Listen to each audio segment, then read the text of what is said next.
చేస్తున్నారు? అందరూ బాగున్నారమ్మా. కోతలు కొయ్యలేదేంటి? ఊళ్ళో కూల్ రేట్ల కోసం గొడవ నడుస్తూనే ఉందమ్మా. అడిగినంత ఇవ్వాల్సిందేనని కూలీలు, నచ్చినంత ఇస్తామని రైతులు. ఎవరు రేటు తేగట్లేదమ్మా. ఈ ఇష్యూలో అన్నలు ఇన్వాల్వ్ అయ్యారా? వాళ్ళు వెనక లేకుంటే ఈ కూల్ చేసుకునే వాళ్ళకి ఎక్కడి నుంచి వచ్చినాయి అమ్మా ఇన్ని గుండ్లు? ఇచ్చింది పుచ్చుకుంటమే తప్ప ఏనాడన్నా ఇంత కావాలని అడిగారు వీళ్ళు. పోనీలే, ఇన్నాళ్ళకైనా వాళ్ళకేం కావాలో నోరు తెరిచి అడగగలుగుతున్నారు. సంతోషమేగా. తీసుకుని మీదటైనా జాగ్రత్తగా ఉంటుంది.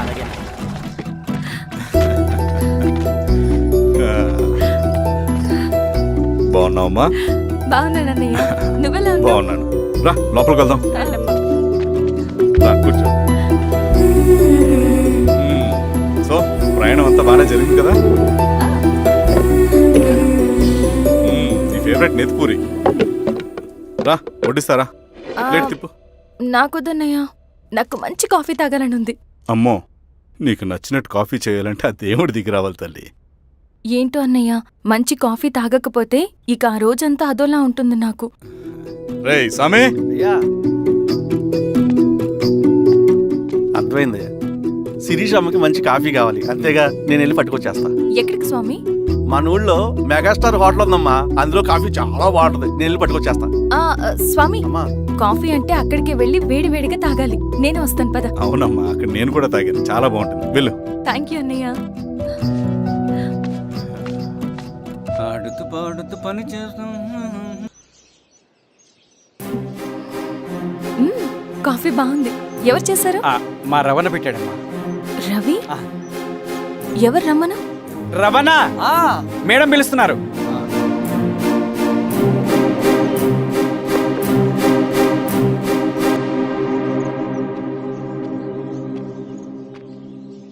ఇతనే రవణ. శిరీష మీరా? రవి, నువ్వేంటి ఇక్కడ? కాఫీ బాగుందా? చాలా. అది కాదు రవి, నువ్వు ఇక్కడ? ఈ హోటల్ మనోల్దే. మన ఫ్రెండ్స్ అందరు బాగున్నారా? చాలా బాగున్నారు. అవును, మీరేంటి ఇక్కడ? ఏమైంది ఏమైందన్నా? అన్నా, స్వామి త్వరగా కారుగా. జాగ్రత్త అన్నా, త్వరగా పట్టి తీయనా? త్వరగా పోనీ.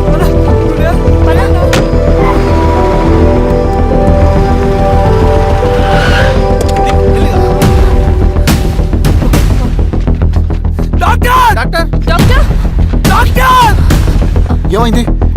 డాక్టర్ త్వరగా చూడండి డాక్టర్. లోపల తీసుకురండి.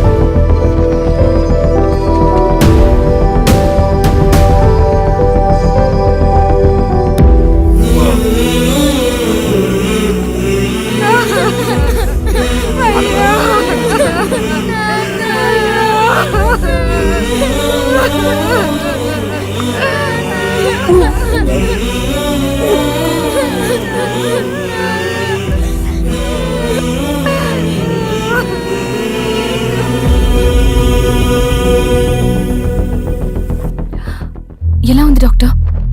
డాక్టర్ చనిపోయాడమ్మా.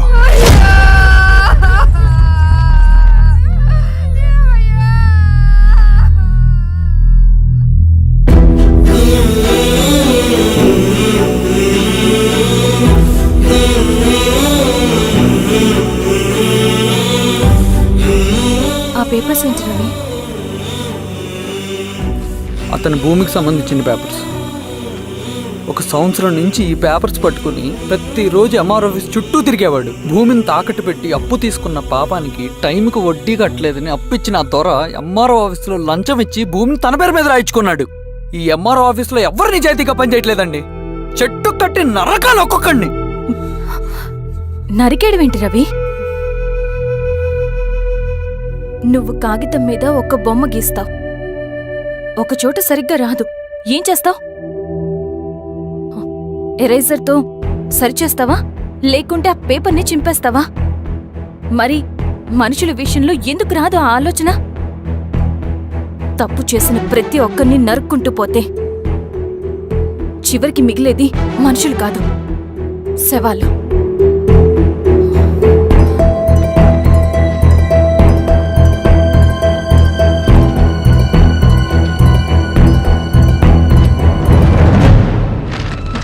పద రవి. రా.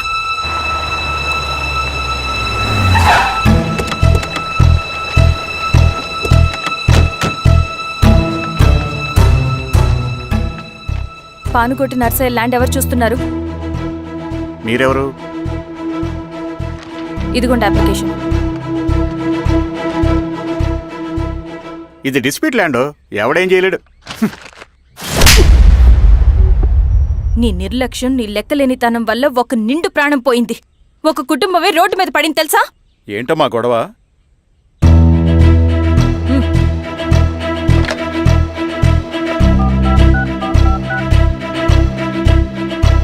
Hello sir.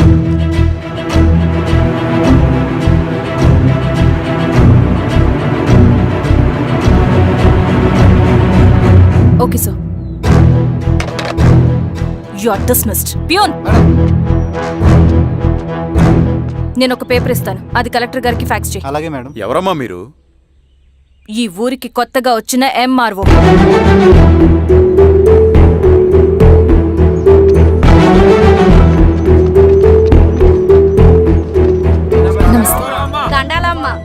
మీ పరిస్థితులు నాకు తెలుసు. పని చేస్తేనే మీకు పూట గడుస్తుంది. పనులు మానుకుని మీరు ఈ ఆఫీస్ చుట్టూ తిరగాల్సిన అవసరం లేదు. మరి ఎట్టాగమ్మా? నేనే మీ ఊరొస్తాను. ఆ రోజు అరగంట వీలు చూసుకుంటే చాలు, మీ పని పూర్తయిపోతుంది. దండాలమ్మా.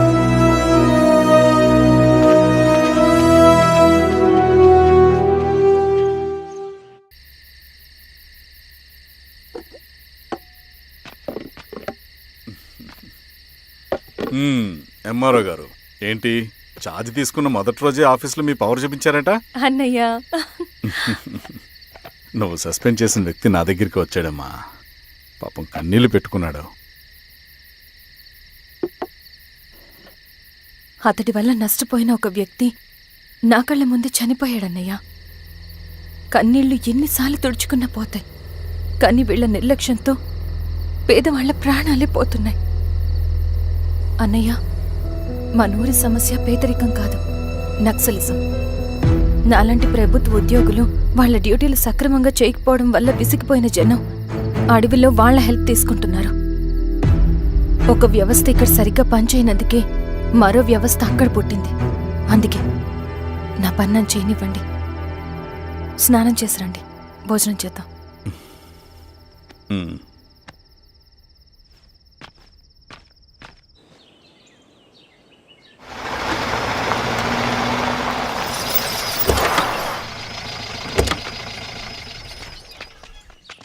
నమస్కారం అమ్మా.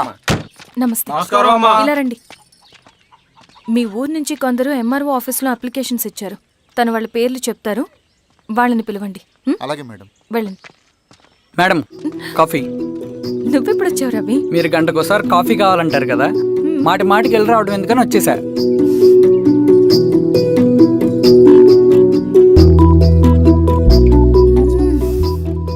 రవి, ఈ కాఫీ కోసమైనా నేను పెళ్లి చేసుకోవచ్చు. అదేంటి అలా అనేసారు? That's a compliment. భలే వారండి బాబు.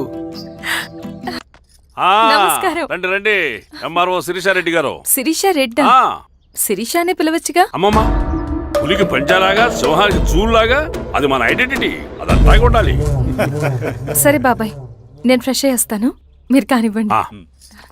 అయినా ఈ కాలం చదువుకున్న ఆడపిల్లలతో మాట్లాడటం చాలా కష్టం. చుట్టుపక్కల శిరీషకున్న ఇమేజ్ మనకి చాలా మంచి అయింది ఈశ్వరా. నేను అడగకముందే పార్టీ హైకమాండ్ సర్వే చేయించి నీకే ఫేవర్గా ఉండడం వల్ల టికెట్ ఇచ్చింది.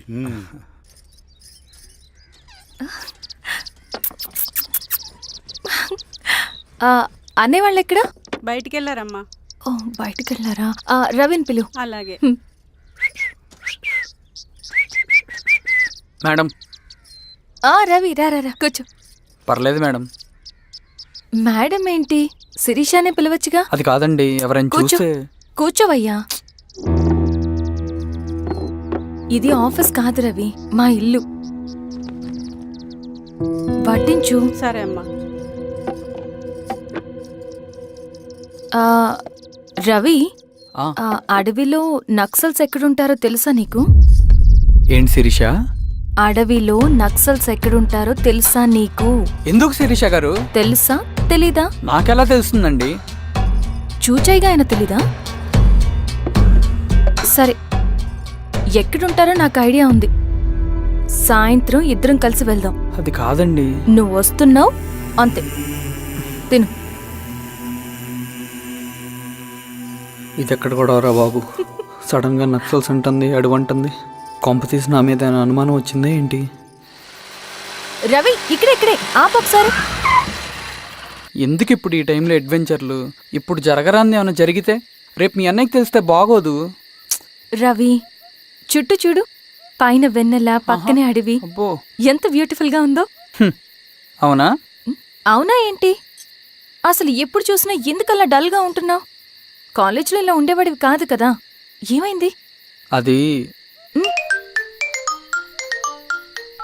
ఒక్క నిమిషం. హలో మేడం, పేషెంట్కి అర్జెంటుగా ఏ పాజిటివ్ బ్లడ్ కావాలి మేడం. రవి, ఆ? అర్జెంటుగా హాస్పిటల్కి పోని. ఏమైంది? పోనీ. రండి మేడం, ప్లీజ్ రండి. పోలీసులకి నక్సల్స్కి కాల్పులు జరిగాయి. ఆ కాల్పుల్లో గూడెం కుర్రాడు ప్రాణాపాయ స్థితిలో ఉన్నాడు. తన బ్లడ్ మీ బ్లడ్ సేమ్. ఆ బ్లడ్ గ్రూప్ మా హాస్పిటల్లో లేదు. అందుకే మీకు కాల్ చేశాను. ఓ అవునా? అవును మేడం. పదండి డాక్టర్. Thank you madam.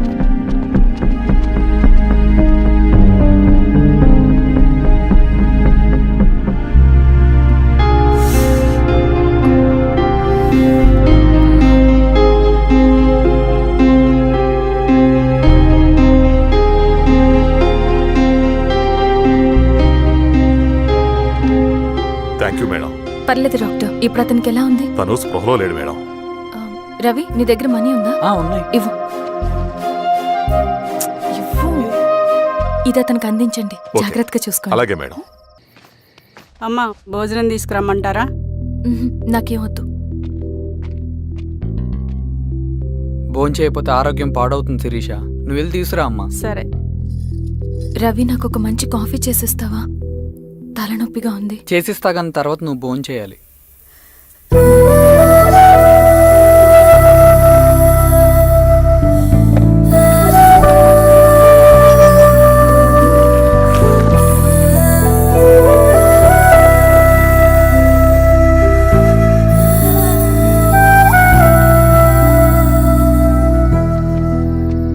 మీరేంటిలా?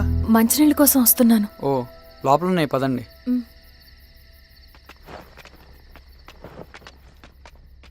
ఇదిగోండి మంచినీళ్ళు.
సార్ ఏమైంది సార్? సార్ ఏమైంది sir? Sir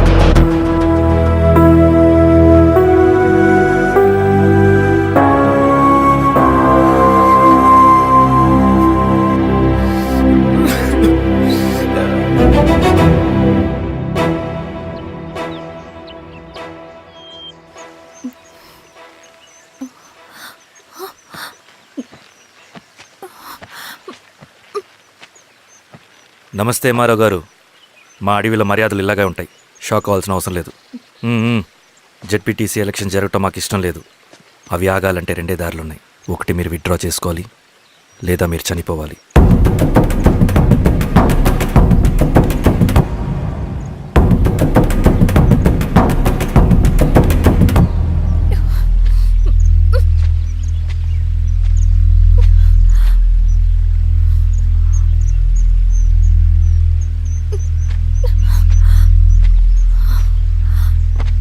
central committee meeting ఉందని కబురు వచ్చింది.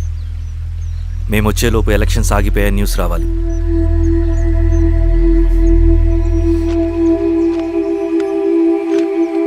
ఇదిగో రవి.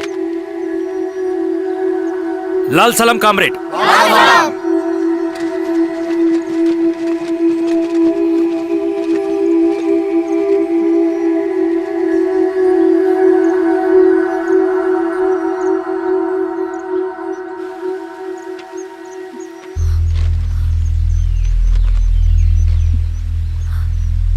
ప్రపంచంలో గొప్పవాళ్ళ చావులన్నీ నమ్మక ద్రోహంతోనే జరుగుతాయని నిరూపించావు రవి. అన్నయ్యని కూడా అచ్చం ఇలాగే చేస్తావు కదా? ఎందుకు రవి? ఏం జరిగింది? అన్నీ బాగుంటే దేశం తరపున బ్యాడ్మింటన్ ఆడేవాడిని.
అరే అభి, లేవరా, లే.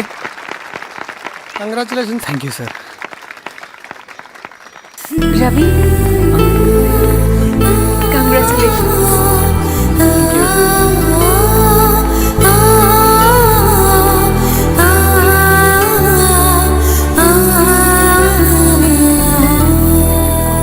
సార్, గంగినేని వెంకటేశ్వరరావు గారి ఎర్రజెండా పుస్తకం ఎక్కడుంది? రవి దగ్గర ఉందమ్మా.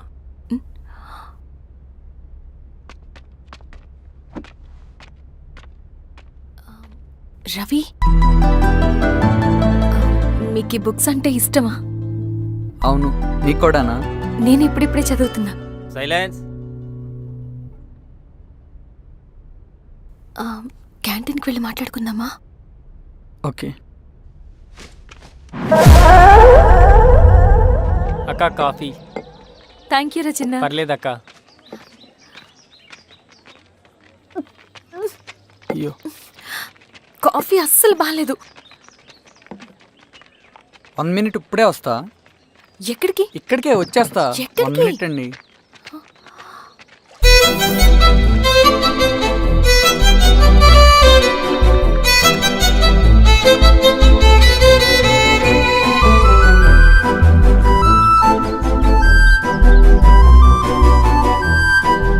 ఒకసారి ఈ కాఫీ టేస్ట్ చేయండి.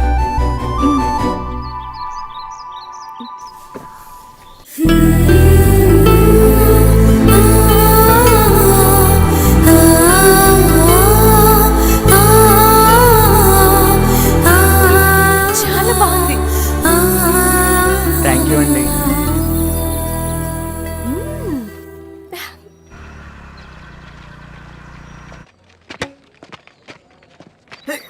Wow sir. ఇట్రా Ravi. Congratulations Ravi. Sir, state badminton training కి సెలెక్ట్ అయ్యావు నువ్వు. Sir thank you sir. క్యారియర్ నువ్వేమో ఇక్కడ కూర్చొని ఆడుకుంటున్నావు, వాడేమో స్టేట్ లెవెల్ ట్రైనింగ్ సెలెక్ట్ అయ్యాడ్రా.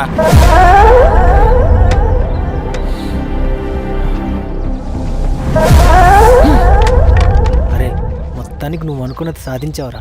రే ఎప్పుడు మనం ఎంచుకున్న మార్గమే మన జీవితాన్ని మారుస్తుందిరా. Hi Ravi. All the best Ravi. నీకోసమే తీసుకో. Thank you. బాయ్.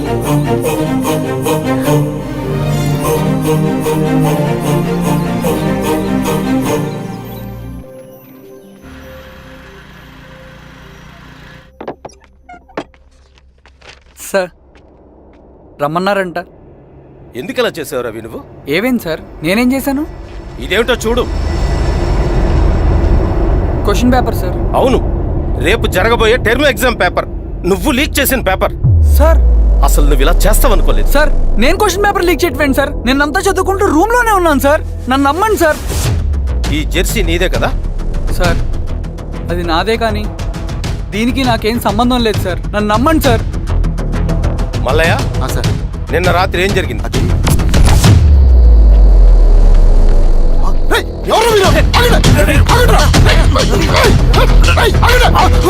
సార్ అతను అబద్ధం చెప్తున్నాడు సార్. నాకేం తెలియదు సార్. నేను దొంగతనం చేయలేదు సార్. నన్ను నమ్మండి. ఐఎమ్ వెరీ సారీ రవి, నేనేం చేయలేను. తప్పు నువ్వే చేసావని అన్ని నీ వైపే ఉన్నాయి. నిన్ను రెస్టికేట్ చేయడం తప్ప నాకు వేరే ఆప్షన్ లేదు. సార్ అంత పని చేయమాకండి సార్. నా లైఫ్ పోతుంది సార్. ఇండియా తరపున బ్యాడ్మింటన్ ఆడాలన్నది నా డ్రీమ్ సార్. నన్ను నమ్మండి సార్. సార్ సార్ సార్ నాకేం తెలియదు సార్. నన్ను నమ్మండి సార్. సార్ నాకేం తెలియదు సార్. నిజంగా నాకేం తెలియదు సార్. సార్ నన్ను నమ్మండి సార్. సార్ నేనేం తప్పు చేయలేదు సార్. నాకేం సంబంధం లేదు సార్. నన్ను వదిలేయండి సార్. సార్ నన్ను వదిలేయండి సార్. కాలేజ్ తరఫున స్టేట్కి వెళ్ళి ఆడదాం అనుకున్నాను. నా కొడుకు తాళం అక్కడే ఉంది కదా.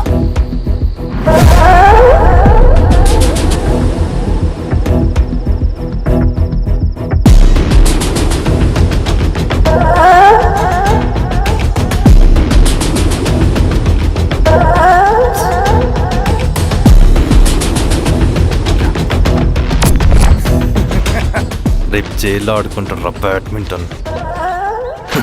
సార్ నన్ను ఎందుకు తీసుకొచ్చారు సార్? నాకేం తెలియదు సార్. పేపర్ లీక్ చేసింది. నేను చేయలేదు సార్. నిజంగా నేను చేయలేదు సార్. సార్ సార్ నిజం సార్. సార్ రేయ్, నీ తరపున ఎవరు లేరా? వచ్చి ఫోన్ చేసుకో త్వరగా.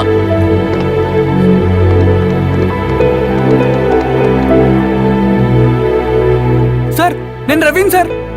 రవి చెప్పు. సార్ నేను పోలీస్ స్టేషన్ లో ఉన్నాను సార్. మీరు నాన్న అర్జెంట్ గా రండి sir. Please sir. Police station ఏమైంది రవి? ముందు మీరు రండి సార్ ప్లీజ్. నేను చెప్తాను సార్. సరే సరే వస్తున్నా. వెళ్ళి కూర్చో. సార్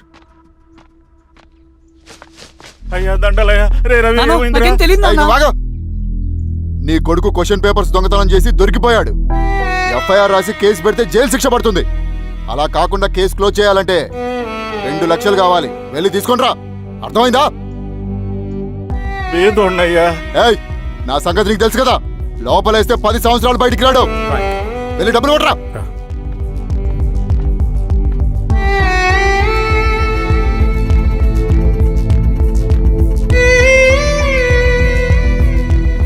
దండాలయ్యా. ఇదిగోనయ్యా 2 లక్షలు.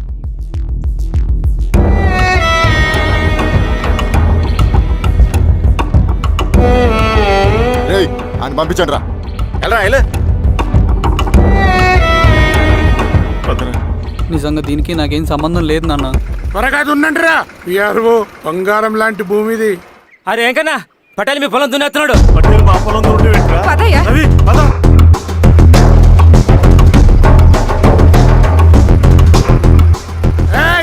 కానీ ఏంట్రా? అయ్యా పట్టేలయ్యా. మా పొలంలో మీరు దున్నుతున్నారండి. నా పొలంలో నేను దున్నకుంటే వాడు దున్నుతాడా? అన్యాయం అయ్యా. ఏంద్రా అన్యాయము? పొలం అమ్మినావు కదా, కొనుక్కున్న పొలంలో దున్నుతుంటే అన్యాయం అంటారేంట్రా? విఆర్ఓ ఆ పేపర్ని చూడరా, మంచిగా చూసుకుంటారా. పొలం అమ్మేవా నాన్న? అమ్మలేదురా, తాకట్టు పెట్టా. తాకట్టు కాదురా, నువ్వమ్మావు, నేను కొన్నాను. నేను అమ్మలేదయ్యా. వీడు నా దగ్గర 2 లక్షలు తీసుకొని ఈ పొలం అమ్మాడు. 2 లక్షలా? ఎందుకో? మీ వాడు చేసిన నిర్వాకం వల్ల చదువుకోరా అని కాలేజీకి పంపితే ఆడుతూ పాడుతూ ఎగ్జామ్ ఫెయిల్ అవుతాడని తెలిసి ఆ పేపర్ లీక్ చేశాడు వీడు. ఏంటయ్యా ఇది? పోలీస్ కేసు అవుతుందని తెలిసి వీడు నా దగ్గరకు వచ్చి 2 లక్షలు తీసుకుపోయి వాడిని బయటికి వినిపించిండు. ఏం రా, అంతేనా కదా? ఏం తమాషా చూస్తుండ్రా? పని చేసుకోకండి. ఏయ్, దొంగ పేపర్ చాలా దొంగ. పదండ్రా.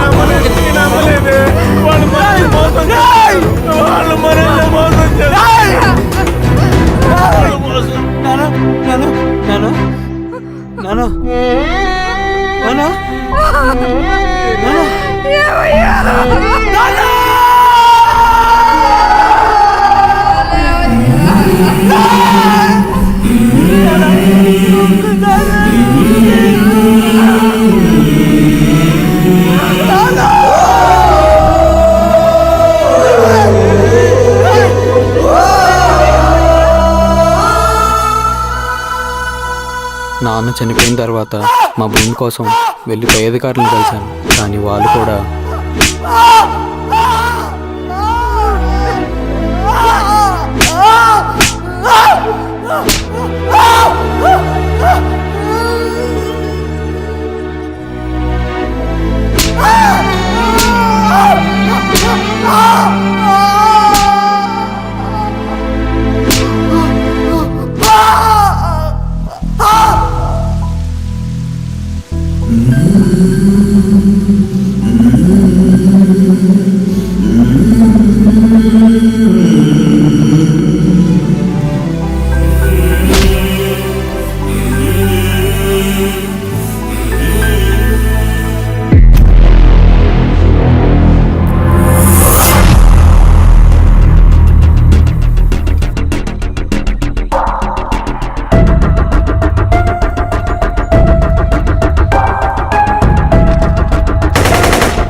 ఈ వార్త అన్ని పేపర్లో రావాలి.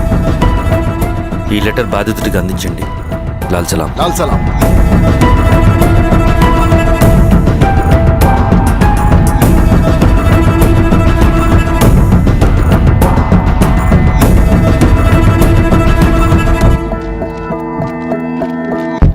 ఈ పీడిత భూస్వాముల నుండి విముక్తి కోసం విప్లవ పోరాటం చేయాలి. పేద ప్రజలను సమసమాజం వైపు నడిపించాలి. దళం నిన్ను ఆహ్వానిస్తుంది. రా, జనం కోసం పోరాటం చేద్దాం. లాల్ సలాం.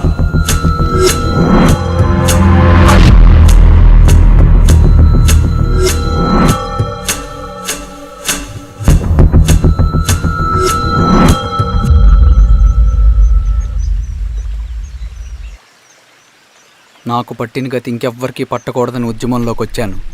ఇన్ఫార్మర్గా చేరాను. దానికోసం ఎంతమందినైనా చంపుతాం, చేస్తాం. కానీ మేము అనుకున్న సమాజం తీసుకొస్తాం. కమ్యూనిస్ట్ రాజ్యాన్ని స్థాపిస్తాం. సమాజమా అంటే? రష్యాలో, చైనాలో, వియత్నంలో మా కమ్యూనిస్టులు విప్లవం ద్వారా సాధించిన ఆదర్శ సమాజం. Lenin, Stalin, Mao, Che Guevara, Fidel Castro సృష్టించిన కులాలు, మతాలు, వర్గాలు, వర్ణాలు లేని ఒక సామ్యవాద స్వర్గం. అదే మేం కలలుగనేది. దానికోసమే మేం పోరాడేది. నాకు తెలిసి నాజీ పార్టీలో గోబెల్స్ తర్వాత అంత ప్రొపగాండా మీ కమ్యూనిస్టులు తప్ప ఈ ప్రపంచంలో ఎవ్వరూ చేసుండరు. ఉక్కు మనిషి స్టాలిన్, మానవీయుడు మావో, ఎర్ర జెండా వెలుగు ఇలాంటి కమ్యూనిస్టు పుస్తకాలు చదివితే ప్రపంచవ్యాప్తంగా కమ్యూనిస్టులు సాగించిన మారణ హోమాల గురించి నీకు తెలీదు రవి. స్టాలిన్ మొత్తం ఎంతమందిని చంపాడో తెలుసా? 2 కోట్ల మందిని. మనుషుల్ని చంపడంలో హిట్లర్నే మించిపోయాడు. చాలా మందిని సైబీరియన్ లేబర్ క్యాంపులకు పంపి దారుణంగా హింసించి మరీ చంపేశాడు. 2వ ప్రపంచ యుద్ధంలో బెర్లిన్ని ఆక్రమించిన రష్యన్ సైనికులు 8 ఏళ్ల నుండి 80 ఏళ్ల వయసులో కంటికి కనపడిన ఏ స్త్రీని వదలకుండా సామూహిక మానభంగం చేశారు. అది కూడా మీ కమ్యూనిస్ట్ దేవుడు స్టాలిన్ హయాంలోనే జరిగింది. ఇక మీ మావోయిస్టుల భగవంతుడు China chairman Mao Zedong great leap forwarded cultural రెవల్యూషన్ల పేరుతో 14 నుంచి 20 మిలియన్ల ప్రాణాలని పొట్టను పెట్టుకున్న మహానుభావుడు. ఇది మీ కమ్యూనిస్ట్ దేవుళ్ళు రాసిన రక్త చరిత్ర. ఆ దేశాలలో పేపర్లు ఉండవు, టీవీలు ఉండవు, స్వతంత్రమే ఉండదు. 1962లో చైనా మన దేశం మీదకి దాడి చేసి భూభాగాన్ని ఆక్రమించినప్పుడు ఒక్కరు కూడా నోరు మెదపలేదు.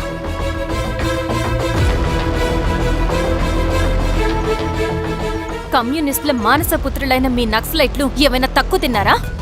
పశ్చిమ బెంగాల్లోని నక్సల్బరి అనే గ్రామంలో 1965లో జోతేదార్ల దౌర్జన్యానికి వ్యతిరేకంగా పుట్టిందే మీ ఉద్యమం.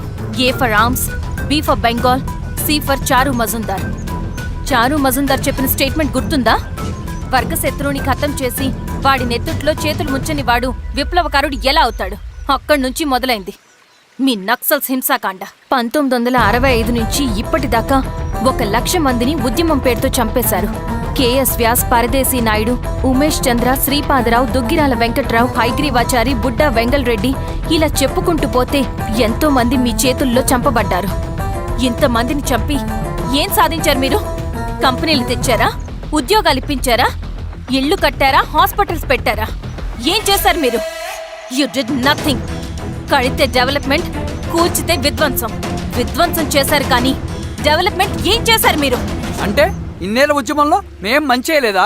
లేకే, ఖచ్చితంగా చేశారు. తెలంగాణ సాయుధ పోరాటం, శ్రీకాకుళం సాయుధ పోరాటం వాళ్ల చలవే. భూస్వాములు తగ్గి కూలీ రేట్లు పెరిగాయి అంటే అది మీ చలవే. నంబూద్రిపాద్, జ్యోతి బసు, సోమనాథ్ చటర్జీ, పుచ్చలపల్లి సుందరయ్య, తరిమెల నాగిరెడ్డి, చంద్ర రాజేశ్వరరావు, నల్లా నరసింహులు ఒక్కొక్కరు ఒక్కో లెజెండ్. కానీ వీళ్ళు ప్రజానాయకులు. తుపాకీ పట్టి అడవిల్లోకి వెళ్లలేదు. ఎలక్షన్స్ లో గెలిచి ప్రజా సమస్యల్ని పరిష్కరించారు. కానీ మీరేంటి ఎలక్షన్స్ వద్దు అంటున్నారు? ఒక తుపాకీతో మనిషి ప్రాణాలు తీసే బదులు ఒక పెన్నుతో 10 మంది ప్రాణాలు కాపాడొచ్చు. మీలాంటి వాళ్ళు ఉండాల్సింది ఎర్ర జెండా నీడలో కాదు, దేశ జెండా నీడలో. చంపుకుంటూ పోతే ఒకరోజు మనకిష్టమైన వాళ్ళని కూడా చంపుకోవాల్సి వస్తుంది రవి. నా మాట విను. ఇవన్నీ వదులుకుని నాతో రా. ఈ అడవి బయట నీకు గొప్ప ఫ్యూచర్ ఉంది.